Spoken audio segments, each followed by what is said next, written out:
नमस्कार, स्वागत आहे आपल्या चॅनलवरती। आज आपण गावाकडे आलेलो आहेत। गावाकडले छोटे मोठे कामं जास्त नाही काही। आज आपण जनावरांसाठी गवत कापाय आलो। तर आता बघू जमतंय का कसं।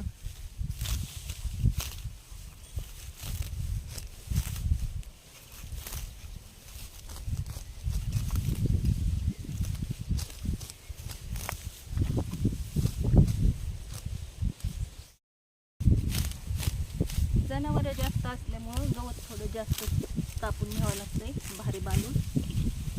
शेतात जनावर आणल्यानंतर हे गवत उंच झाले त्यामुळे खाता येत नाही, तर असंच आपल्याला कट करून घ्यायचंय। हे पहा असं।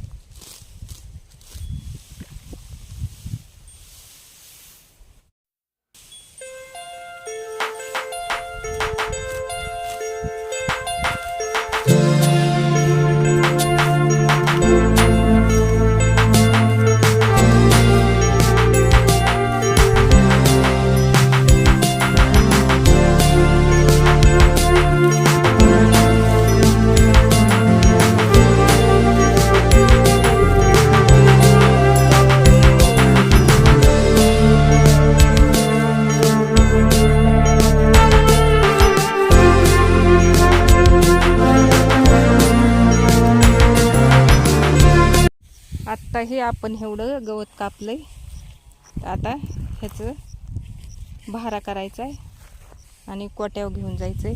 आमचा कोटा आणि घर जवळजवळच आहे, जनावरं पण घराच्या समोरच असतात, त्यामुळे आता हे भारे घेऊन जायचंय आपल्याला।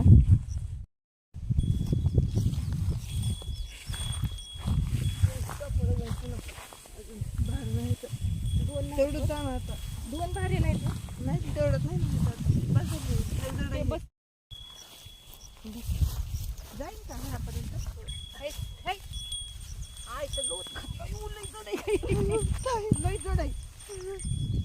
जातोय का शेळी खोड मी धरते महाग।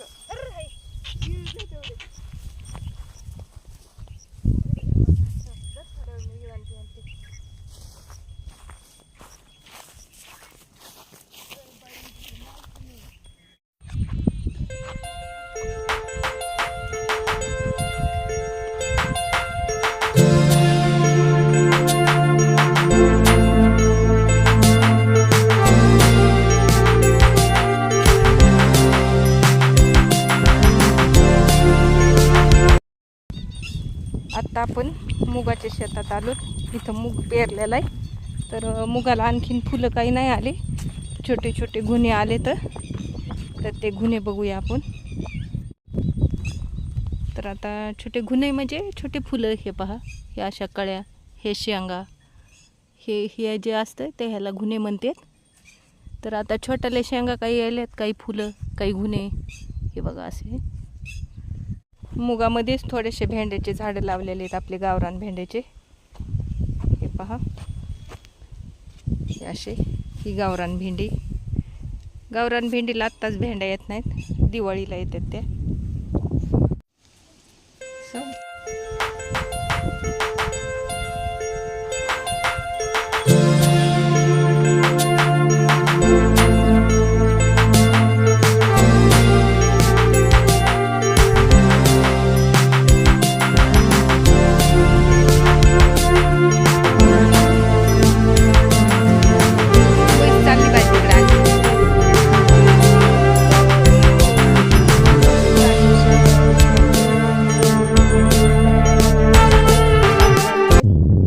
छान असं वातावरण, हे बघा, थोडीशी सोयाबीन मध्ये लावलेली मका। वातावरण खूप छान झालेलं आहे, त्याच्यामुळं मोह काही राहावाला नाही, म्हणलं तुमच्यासोबत शेअर करावा। आळू वड्यासाठी आळूचे पानं, तर आता मी हे फक्त पानच घ्यायले, त्याचे देठ घ्याय नाही, छोटे छोटे हे असे। आपल्याला आळू वडी रेसिपी करण्यासाठी ही पानं घेतलीत मी, हे असे देठ घेतले नाही तर